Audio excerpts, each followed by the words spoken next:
এই সেই বুড়ির বাড়ি, যেই বুড়ি হযরত মুহাম্মদ সাল্লাল্লাহু আলাইহি ওয়াসাল্লামের পথে কাঁটা দিয়ে রাখতেন। এইটাই সেই বাড়ি যেখানে তিনি থাকতেন। ঠিক এই কাঁটাগুলোই এই বুড়ি বিছিয়ে রাখতেন। কতই না কষ্ট হতো আমাদের হযরত মুহাম্মদ সাল্লাল্লাহু আলাইহি ওয়াসাল্লামের।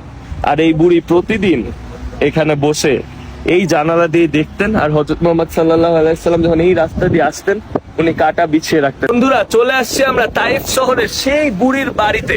এই বুড়ির গল্প আমরা সকলেই ছোটবেলায় শুনেছি, খুব কম মানুষই আছে যারা এই বুড়ির গল্প শুনেনি। সেই দুষ্টু বুড়ির বাড়ি এখানেই ছিল, আর হযরত মুহাম্মদ সাল্লাল্লাহু আলাইহি সাল্লাম এই রাস্তা দিয়ে হেঁটে যেতেন। আপনারা দেখতে পাচ্ছেন এইটাই ওনার ঘরটা ছিল, আর এটা ছিল জানালা।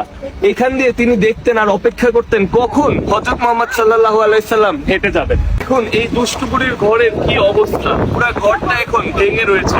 এটা আরো একটু উঁচু ছিল কয়েক বছর আগেও, কিন্তু এখন